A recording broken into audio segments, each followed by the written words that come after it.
a prece sempre eleva. Quem ora reconhece que existe uma força superior que comanda a vida no plano físico e no plano espiritual. Quem ora reconhece-se como um ser divino, imortal,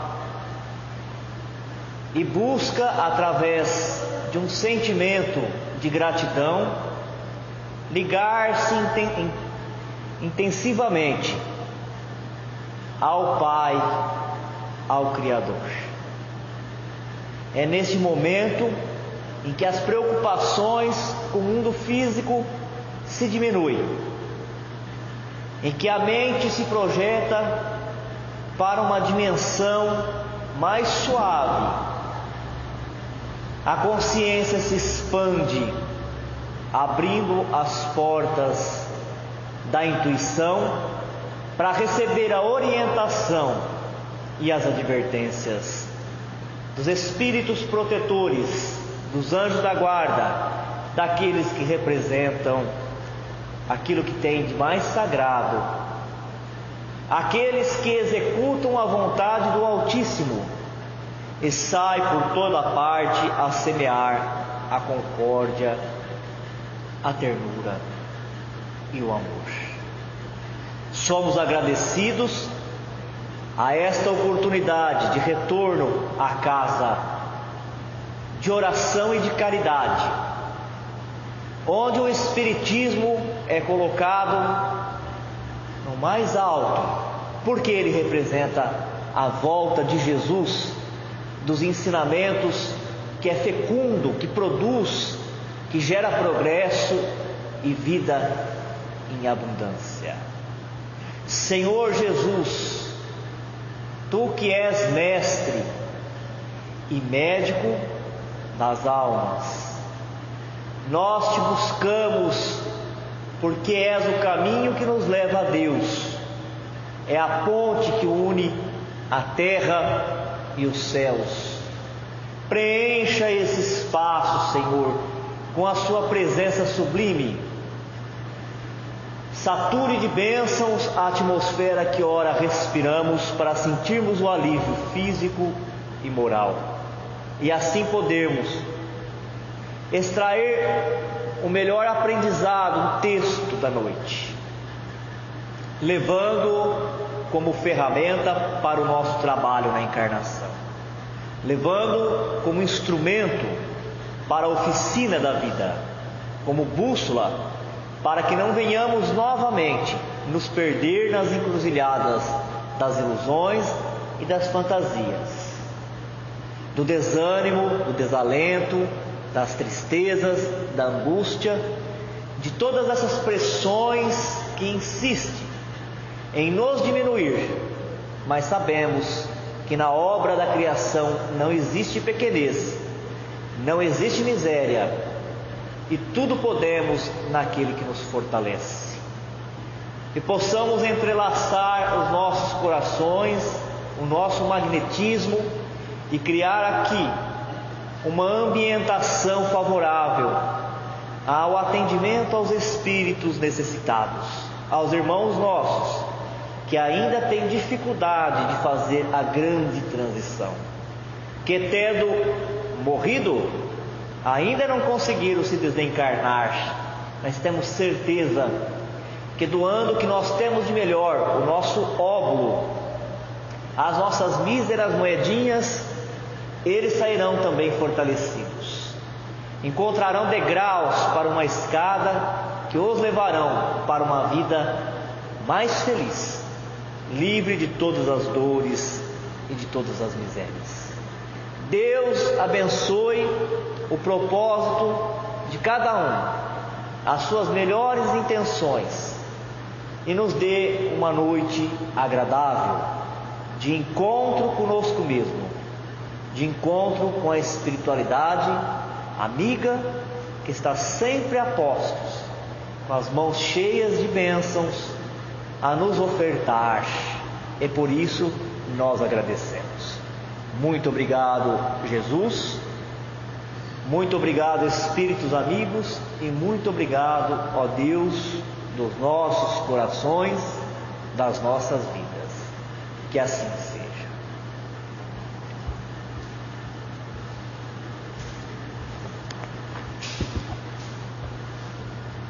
Boa noite a todos.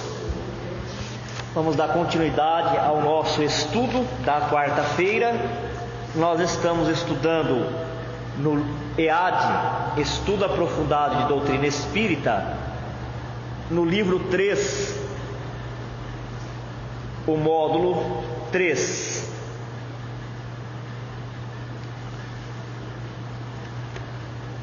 Que são os ensinos por parábolas.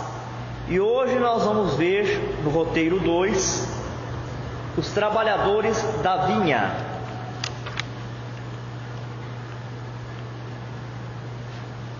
No primeiro roteiro nós vimos o filho pródigo, belíssima parábola, e a de hoje também, belíssima parábola, que fala a toda a humanidade e em particular aos espíritas, mostrando a oportunidade que os espíritas têm e também a responsabilidade que os espíritas têm no momento em que nós estamos vivendo, que nós estamos encarnados, e também os que estão desencarnados.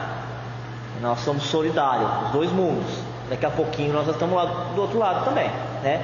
Se revezando e passando o bastão.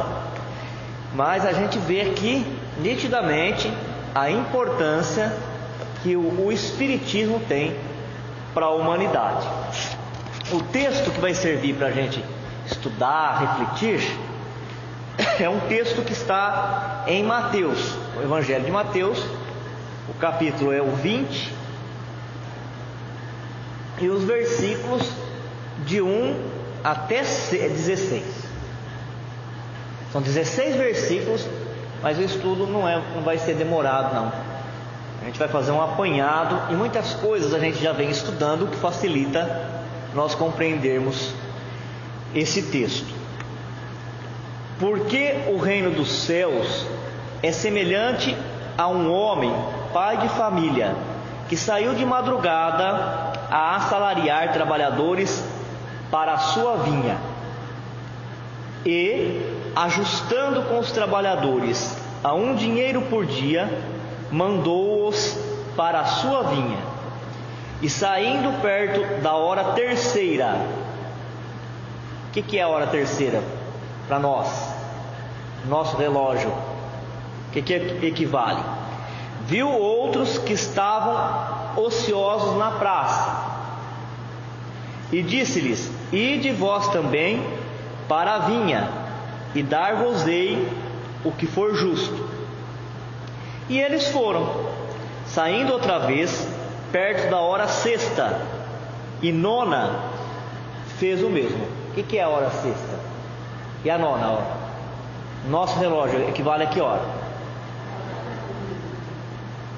E saindo perto da hora 1/10, quer dizer, a 11ª hora, encontrou outros que estavam ociosos e perguntou-lhes: por que estáis ociosos todo dia? Disseram-lhe eles: porque ninguém nos assalariou. Diz-lhes ele: ide vós também para a vinha, e recebereis o que for justo. E aproximando-se a noite, diz o senhor da vinha ao seu mordomo. Vamos dar uma paradinha aqui só para fazer localização de tempo. Do começo até o final desse parágrafo, ele começa com na madrugada, e aqui ele fecha o parágrafo com a noite. Madrugada e noite.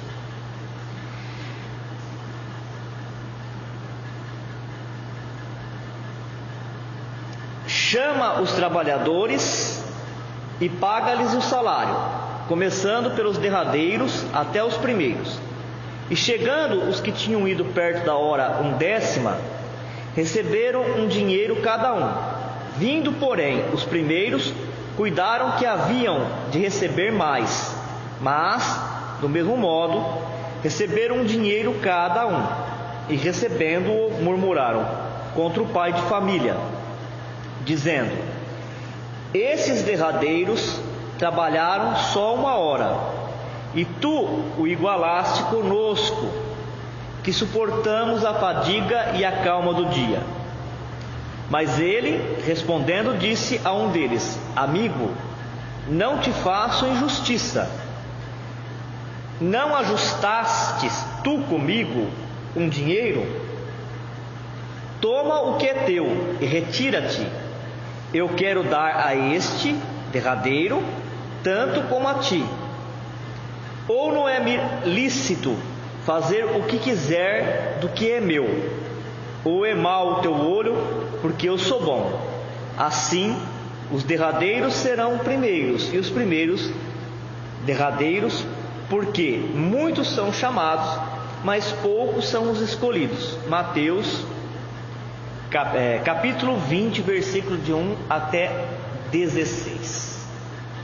Aqui nós estamos vendo que Jesus está, como sempre, falando para os hebreus, né?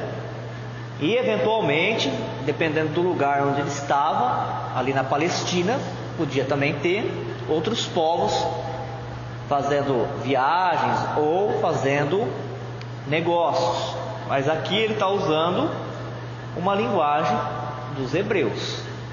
Portanto, para os hebreus, um dia ele termina às 18 horas, às 6 da tarde. Então aqui, a hora terceira, a gente vai considerar, né, que ela reinicia às 6. Então, primeira hora, 7 horas da manhã. Segunda hora, 8 horas. Terceira hora, 9 horas. Então, ele citou a terceira hora, 9 horas da manhã. Depois, 9, 10, 11, 12. A sexta hora é meio-dia. E então, a 1/10 hora que ele fala é 5 da tarde, próximo de encerrar o período de trabalho de um ciclo de dia, que terminaria às 18 horas. Então, ele quis mostrar com essa parábola a importância do trabalho. Todos os espíritos, quando eles se comunicam, os superiores, aqueles que já alcançaram um grau de entendimento, seja através dos médiuns que estão hoje a serviço do espiritismo evangélico, né, o espiritismo cristão, ou em qualquer outro espaço, porque a mediunidade ela não é uma propriedade do espiritismo. A mediunidade ela é da natureza do ser humano. Então não é só o espírita que tem esse privilégio de conversar com os espíritos. A humanidade tem essa possibilidade. O espiritismo ele tem o privilégio de dar um melhor aproveitamento das relações com o mundo espiritual. Porque o espírita, através da doutrina, ele pode aprender com os espíritos inferiores o que não fazer se ele não quiser sofrer, porque os espíritos sofredores relatam a dificuldade que estão enfrentando por não ter aproveitado o trabalho, né, esse ciclo de trabalho, e em contato com os espíritos superiores, as mensagens, as orientações, que por ser superior é sempre um apontamento, é sempre um aconselhamento. Eles entendem que cada um, na sua individualidade, deverá promover essas transformações. Então aqui a gente vai perceber que Jesus está falando do trabalho que a humanidade está fazendo para melhorar, para se desenvolver. E nós vamos estudar este ciclo que ele apontou aqui, porque aqui ele coloca um ciclo, um início e um término. O planeta Terra, como uma escola, ele é bem antigo, a humanidade também, mas aqui ele coloca um trecho, como se fosse um filme, né? E ele coloca um trecho desse filme numa marcação de tempo para que um conjunto de espírito possa evoluir. Ele está falando isso para os hebreus ali. Será que eles entenderam isso naquele momento? Dificilmente eles entenderam. Mas a parábola, ela tem essa finalidade mesmo, dela se imortalizar, e na medida que a gente vai melhorando a compreensão de mundo, a gente vai sempre extraindo melhores e mais aprofundados ensinamentos. Quantas pessoas que não falam, né? Eu li um livro, seja qual for o assunto, há 10, 20 anos atrás, eu tirei o entendimento dele. Hoje eu leio o mesmo livro, parece que não é o mesmo livro, parece que é um livro diferente. Quantas coisas que a pessoa aprendeu depois disso, que melhorou a sua estrutura mental, a sua bagagem, o seu cabedal, né? Para que ela pudesse tirar um melhor aproveitamento, para que ela pudesse entender a mensagem que está contida naquele livro. E assim também é a parábola. Cada povo que lê vai extrair um ensinamento. Cada espírito, a depender da sua evolução espiritual, vai conseguir alcançar. Todos vão ter razão, desde que não fuja das leis divinas, desde que não distorça os ensinamentos, porque infelizmente também isso nós tivemos na história da humanidade, e as pessoas, quando não bem intencionadas, elas desviam o assunto para que aquele entendimento possa favorecer os seus interesses pessoais. Isso é um grave erro. Quando a gente fala que todos estão certos nessa linha de coerência,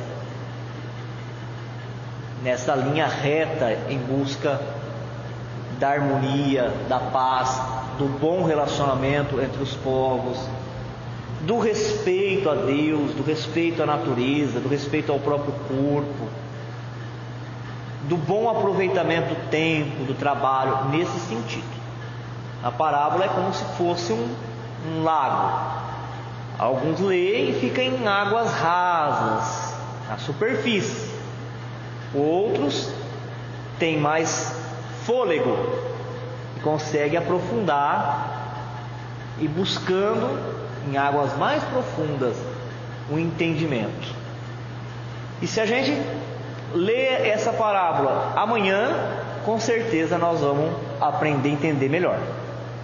Se nós voltarmos, e nós vamos voltar em outra encarnação, depois da experiência física que nós vamos ter aqui, e do contato com as ideias novas que nós vamos ter no mundo espiritual, nós vamos também tirar um melhor aprofundamento.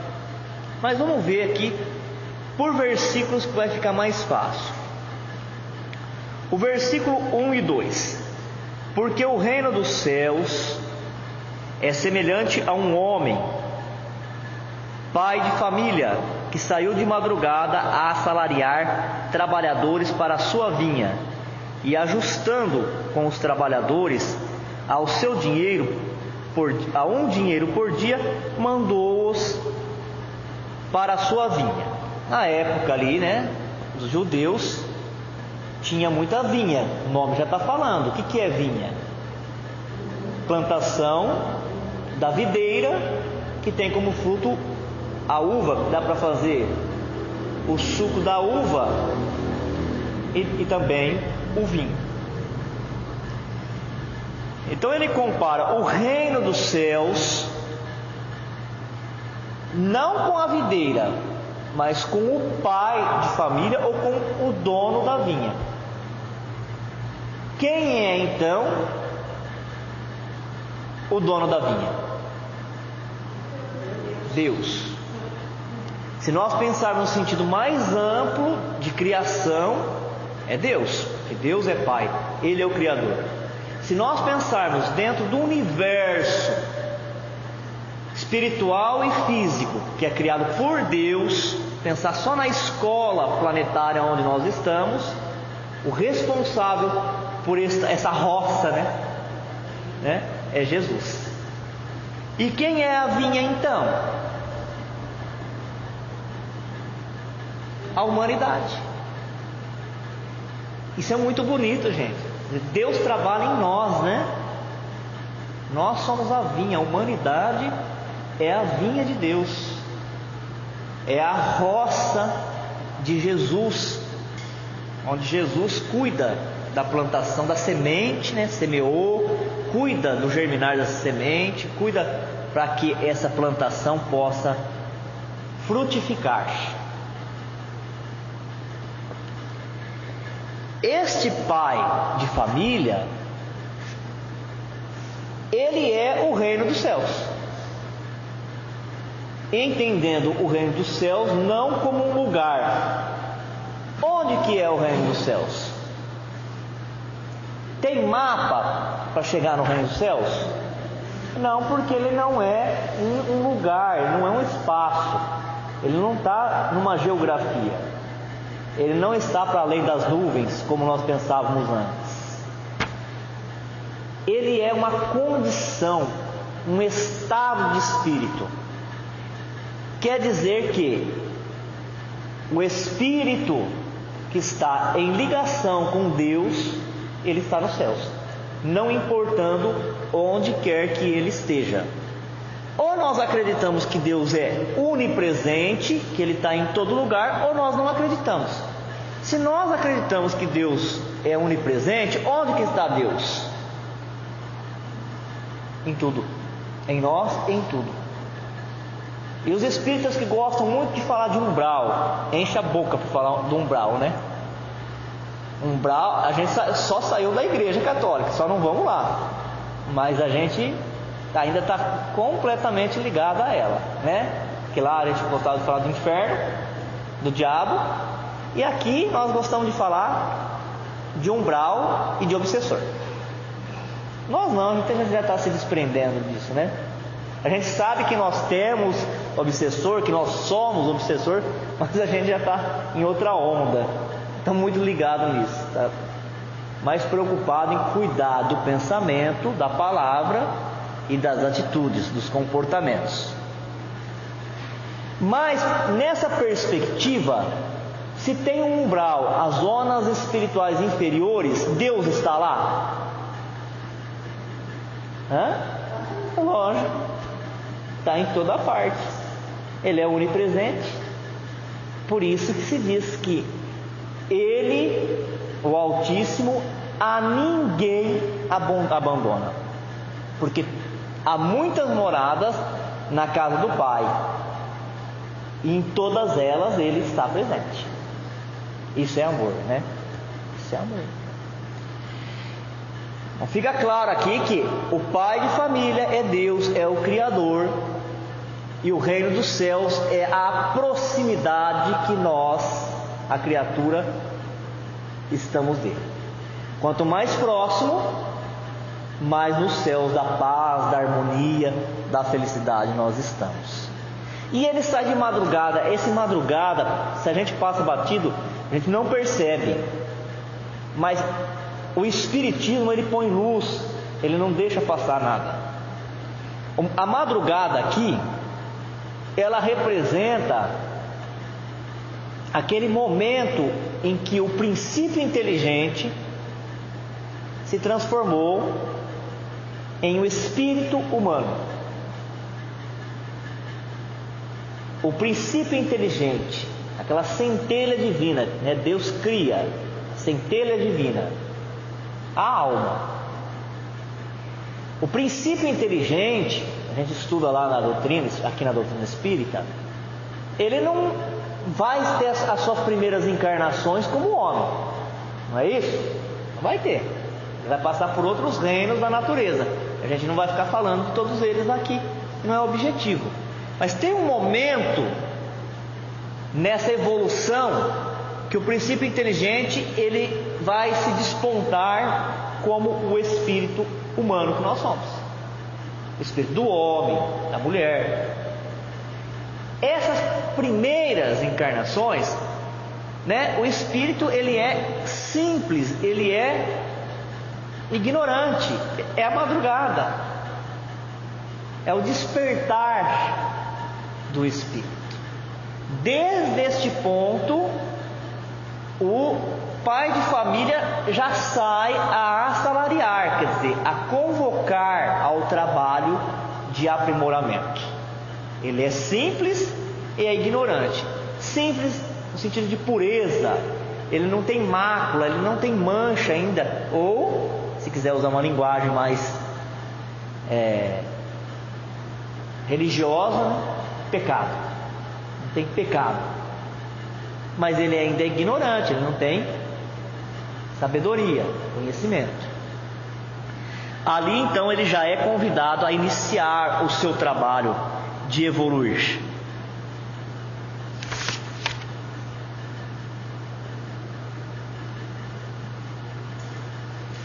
Os próximos versículos. E saindo perto da hora terceira, viu outros que estavam ociosos na praça, e disse-lhes: ide vós também para a vinha, e dar-vos-ei o que for justo. E eles foram. Saindo outra vez, perto da hora sexta e nona, fez o mesmo. E saindo perto da hora 1/10, encontrou outros que estavam ociosos, e perguntou-lhes: por que estáis ociosos todo dia? Disseram-lhe eles: porque ninguém nos assalariou. Diz-lhes ele: ide vós também para a vinha, e recebereis o que for justo. E aproximando-se a noite, diz o senhor da vinha ao seu mordomo: chama os trabalhadores e paga-lhes o salário, começando pelos derradeiros até os primeiros. Mateus capítulo 20, versículo de 3 a 8. Já deu um salto, já foi de 3 até o 8. Olha lá, o pai de família vai na praça onde ficavam aqueles que não tinham conseguido o emprego. Porque quem já tem o emprego, já acorda, se prepara e já vai para a sua oficina de trabalho, para o seu campo de ação. Mas aqueles lá, naquela terra, naquele território onde estava Jesus, que não tinham conseguido emprego, eles iam para a praça e ficavam lá, esperando que alguém os fosse contratar, chamar. A gente percebe nesse versículo que eles não estavam parados porque eles não queriam trabalhar, não havia uma recusa. Eles estavam parados, ociosos, porque ninguém havia assalariado, contratado. Igual, ficam aguardando, esperando a oportunidade. Novamente aqui ele está falando da humanidade, ele está falando dos espíritos. Aqueles que foram contratados lá na madrugada foram para o serviço na primeira hora do dia, não foi? Se a gente pensar nesse trabalho judaico-cristão, quem são os primeiros trabalhadores dessa vinha a trazer os ensinamentos do que é Deus, dos princípios espirituais? São os profetas, Moisés, são os trabalhadores da primeira hora, os espíritos mais antigos. Jesus falou: meu pai trabalha até hoje, eu trabalho e meu pai trabalha até hoje. Quer dizer que Deus continua criando espíritos. E alguns irmãos nossos falam: eu não entendo isso, pode parar, onde vai caber tanto espírito? Porque de novo olha para o umbigo. Olhar para a terra só é olhar para o próprio umbigo. Eu estou aqui, então só existe aqui. Mas existem muitas moradas na casa do Pai, e o universo é infinito. Onde termina o Showa? Se eu for para o sul, no limite com que cidade? Ibirá, divisa com Ibirá. Leste, Tabapuã. Norte, Guapiaçu. É isso? Mais para cá, Cedral. Onde termina o universo? Onde termina o universo? O universo não tem fim. Então, essa preocupação de onde vai caber os espíritos que ele está criando é nossa, não dele. Ele cria, ele não para de criar, ele se expande, ele aumenta. Não existe pequenez na obra da criação. Os primeiros são os espíritos mais antigos, e depois vem vindo outros espíritos criados com oportunidade de trabalhar na Terra. Quem aproveita melhor? É garantia que eu, por ser mais velho, eu estou mais avançado do que aquele que é mais novo? É garantia isso? Não. Não é a quantidade, é a qualidade. Faz 50 anos que eu faço isso. É garantia que eu faço melhor do que quem está fazendo há 10? Não.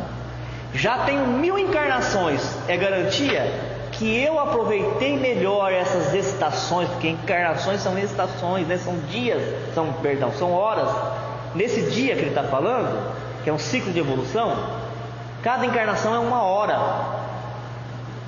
Por que eu sou mais antigo do que um espírito que está sendo criado, ou que foi criado há algum tempo? É garantia que eu aproveitei melhor cada hora desse dia, cada encarnação que eu passei? Não é. Por isso que Deus, né, aqui na representação do pai de família, vai e aproveita todos, leva e combina. Ele combina um preço diferente com cada um.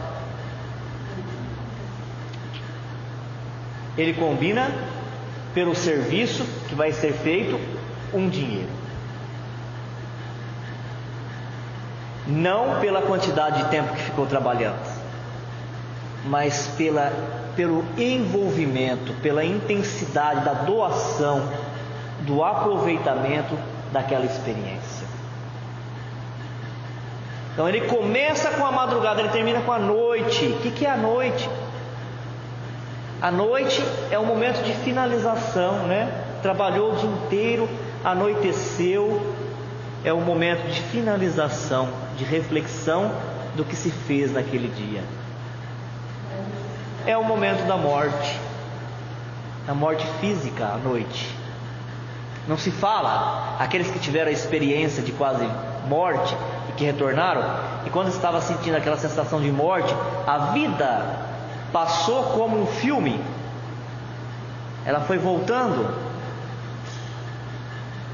foi refletindo em cada ponto, em cada experiência, para ver, para avaliar o que é bom e continuar fazendo, o que é ruim, para mudar. Mas também aqui à noite ela pode ser o final do ciclo que todo mundo aguarda, né? A volta do Senhor, o dia do Senhor, o dia do juízo final. Está todo mundo esperando. Uma noite, do ponto de vista individual, é a morte. Terminou aquela encarnação. O que eu podia fazer naquela encarnação acabou. Se eu não fiz, eu tenho que ficar esperando a outra. Mas no coletivo, essa noite é o término das provas e expiações, é o momento da avaliação, da aferição. O que essa humanidade fez nesse tempo que foi dado, na oportunidade que foi dada, em tudo que foi dado? Quem tem condições de prosseguir nela? Quem precisa de uma outra escola para continuar o aprendizado? Então veja como que Jesus veio trazendo no tempo as experiências, os aproveitamentos e a forma de entender como que a gente pode aproveitar a evolução. Então lá na madrugada, na primeira hora, quem vem? Moisés, os profetas, profeta primeiro, Moisés. Depois na terceira hora, na sexta hora, quem que vem? primeiros cristãos, os mártires. E depois, os pais da igreja. Tivemos grandiosos espíritos como os primeiros iniciadores da igreja. Homens sábios, homens de Deus, homens inspirados. E depois, os filósofos. E agora, os espíritas. Nós estamos na 1ª hora. Na hora final. E dessa hora final, nos últimos minutos, nos últimos segundos. Então nós que estamos encarnados aqui, da ultimíssima hora. Se os espíritas são da última hora, nós somos dos últimos segundos. Agora, depois de tudo vocês terminado? Não. Nos últimos segundos desse ciclo de provas e de expiações. Os trabalhadores da primeira hora são os espíritos que contam com o maior número de encarnações, mas que não souberam aproveitá-las, perdendo oportunidades que lhe foram concedidas para se regenerarem e progredirem. Os trabalhadores contratados posteriormente simbolizam os espíritos que foram gerados há menos tempo, mas que, fazendo melhor uso do livre-arbítrio, lograram, quer dizer, conseguiram, conquistaram, em apenas algumas existências, o progresso que outros tardaram a realizar.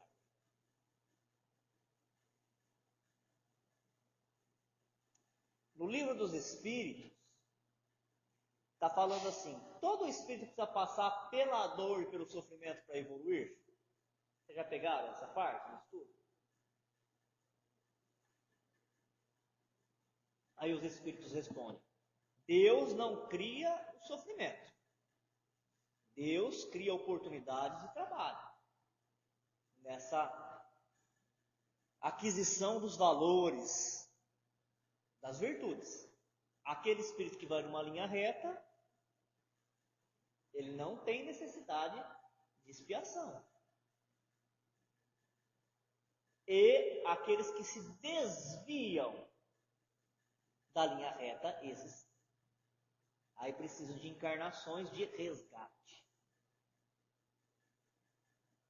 E aí alguns chegam a falar que o Evangelho de Jesus, o Evangelho que ele trouxe, que agora está registrado, é para esses.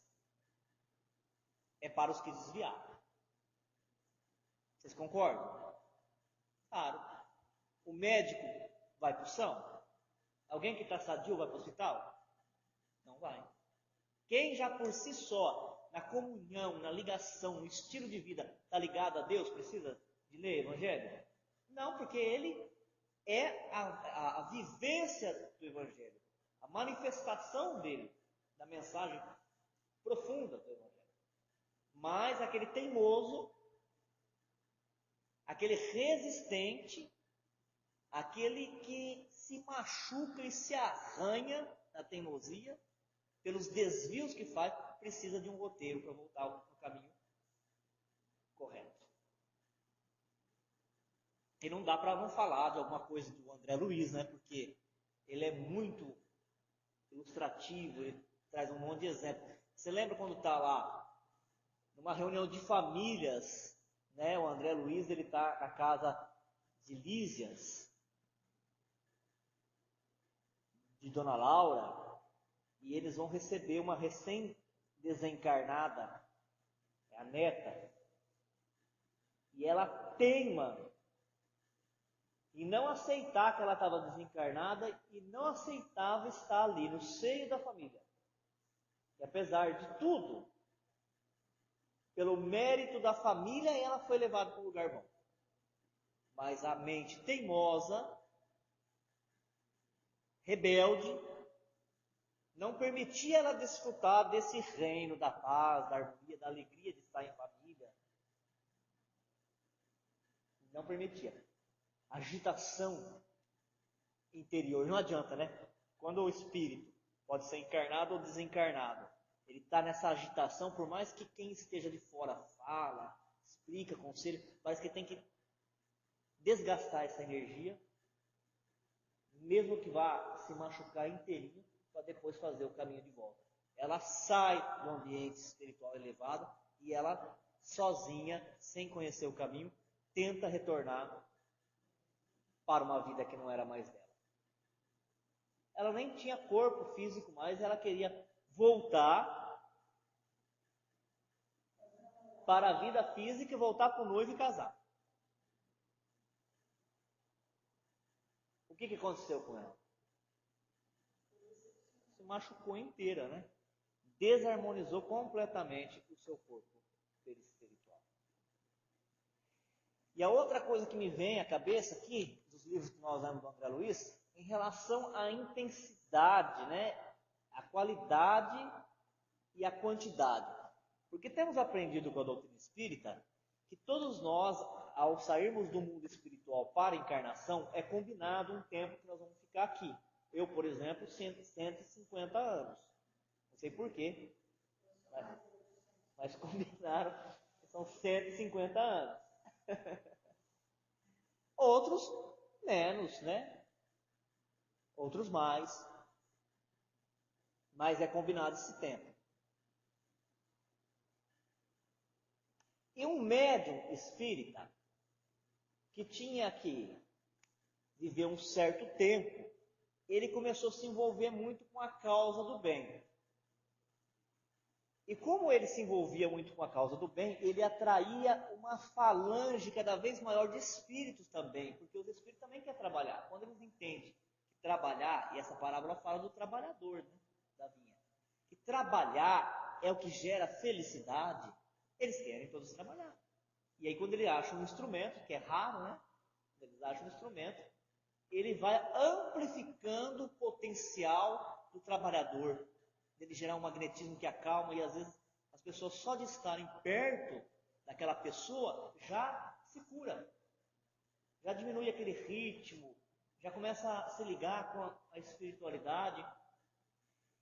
E ele começou a aumentar o número de pessoas que o procurava e já não conseguia dormir a quantidade de tempo que era necessário para o descanso do corpo físico, se alimentar direito e desencarnou antes do tempo. O André Luiz estava nessa excursão que vinha desligar o espírito daquele corpo para ele retornar para a cidade de onde ele veio. Mas era um momento ainda que o André Luiz estava na condição de aprendiz, muito recente. Ainda ele não tinha refletido e mergulhado naquela universalidade dos ensinos, aquele entendimento mais desmaterializado das coisas, aquele entendimento que muitas vezes encarnado nós não conseguimos nos desprender do egoísmo, né? Do orgulho. Ele estava ainda sem corpo físico, mas muito materializado no pensamento, no entendimento das coisas. Quando o André Luiz desencarnou, ele voltou mais cedo para o mundo espiritual. E ele foi chamado nessas regiões umbralinas de suicida. Não foi? Tem até uma cena lá no filme, lembra? O filme mostrou bem isso, nosso lar. Os espíritos gritando, suicida, acusando, aquela coisa toda. Quando eles vieram para retirar do corpo físico e levar o médium trabalhador, o médium da caridade, que tinha voltado antes do tempo para o mundo espiritual, André Luiz não perdeu a oportunidade. Falou, escuta aqui, por que nós vamos vir desligar esse homem e ajudar ele? Eu cheguei aqui antes do tempo e fui para um lugar ruim e fui acusado de suicídio. E ele também. Não tem justiça na lei divina? Para uns de um jeito, para os do outro. O que o instrutor falou para ele? Quem lembra dessa passagem? Vocês lembram disso? Ele fala assim para ele, André Luiz, sem querer machucar, né? Porque a caridade de ensinar sem machucar. André Luiz, esse irmão, ele não completou pelo tempo a quantidade, mas ele completou pela intensidade do seu amor e da sua doação ao bem coletivo. Não precisa falar mais nada. Falou nada. E você? Ele não acusou. Mas a consciência dele entendeu o recado. Porque ele havia voltado ao mundo espiritual antes do tempo por ter desprezado o corpo físico, os dons divinos e a família. Foi ou não foi? Como que ele desgastou o corpo físico? Violentando, agredindo, se viciando. Como é que o médium, o trabalhador, porque ele era médium, não, porque ele era trabalhador. Como é que ele voltava ao mundo espiritual? Com o corpo desgastado, né? A energia, a bateria arriada, porque ele usou toda ela para gerar o progresso. É a mesma coisa aqui. Não é pela quantidade de encarnações, não é por ser um espírito mais velho que é garantia de evolução. É lógico que se o espírito foi criado mais tempo, ele tem mais oportunidade. Ele pode sim ser mais avançado, mais evoluído. Mas não são todos os que foram criados, gerados por Deus há mais tempo e se encarnaram mais vezes na Terra, que já alcançaram essa plenitude, essa paz de espírito. É o que ele está dizendo aqui.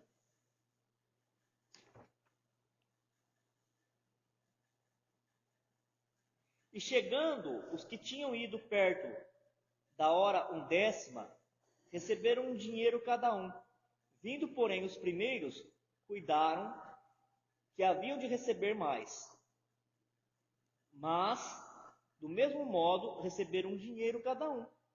E recebendo-o, murmuravam contra o pai de família, dizendo: esses derradeiros trabalharam só 1 hora, e tu os igualaste conosco, que suportamos a fadiga e a calma do dia.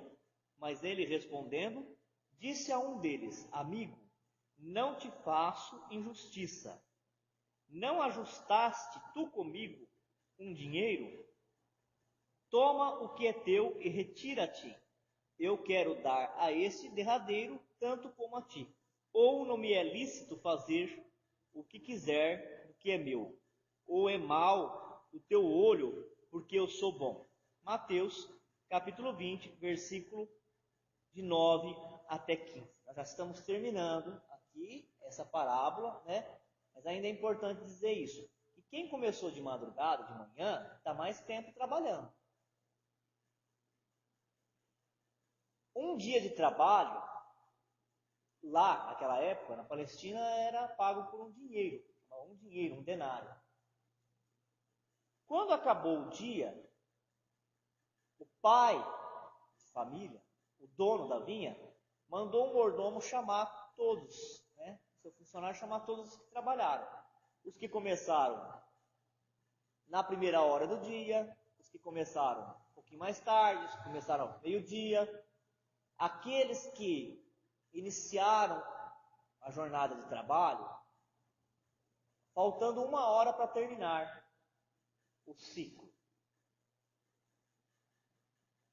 Então ele começa a fazer o pagamento pelos que chegaram por último e dá um dinheiro para aqueles que chegaram por último. E depois vai chamando os outros que começaram desde o início. E aqueles que começaram na última hora receberam um dinheiro. E os outros? Quanto recebeu cada um? Um dinheiro também. E todo mundo ficou feliz, não ficou? Será? Não, os primeiros não ficaram felizes. Os primeiros eles viram injustiça, né? Eles viram injustiça. Eles disseram, por quê? Eu fiquei aqui desde a primeira hora, pacientemente, esperando a hora passar, enfrentei o calor do dia, as maiores dificuldades. Essa pessoa ficou 1 hora só aqui trabalhando.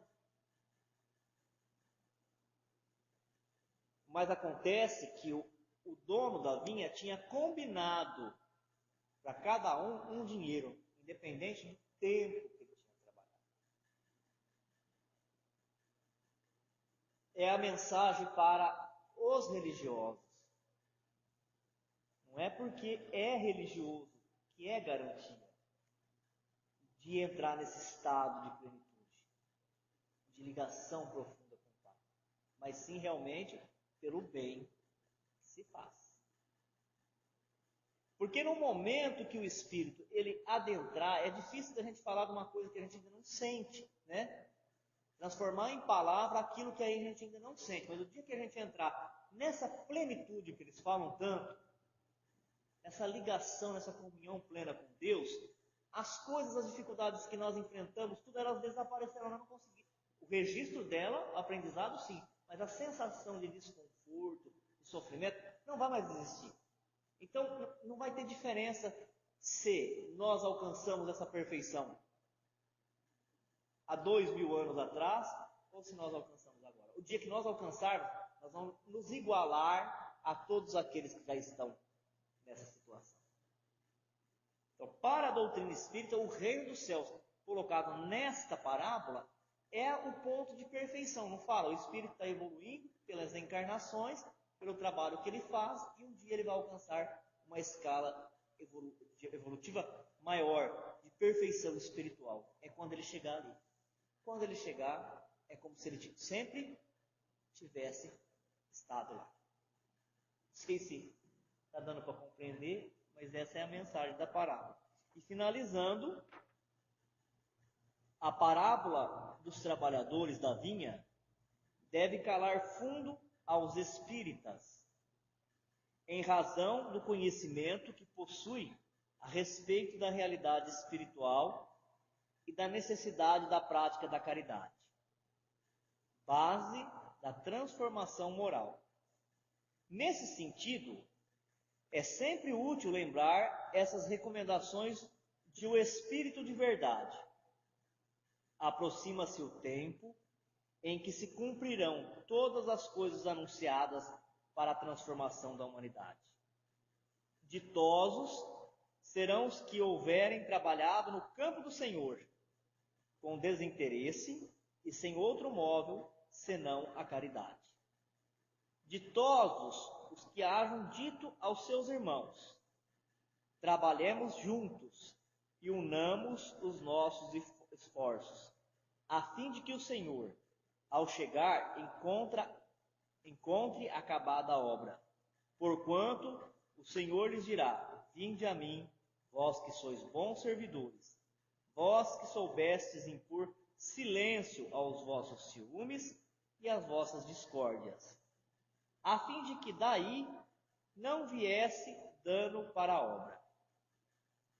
Deus procede nesse momento ao censo dos seus servidores fiéis e já marcou com o dedo aqueles cujo devotamento é apenas aparente, a fim de que não usurpem o salário dos servidores animosos, pois aos que não recuarem diante de suas tarefas é que ele vai confiar os postos mais difíceis na grande obra da regeneração pelo Espiritismo. Cumprir-se-ão essas palavras: os primeiros serão os últimos, e os últimos serão os primeiros nos reinos dos céus. Que aqueles últimos que receberam a mensagem através do Espiritismo, se eles aproveitarem bem, eles vão alcançar a perfeição. E aqueles, mesmo aquele que tendo ouvido de Moisés e dos profetas há tantos anos atrás, se não aproveitaram, não fizeram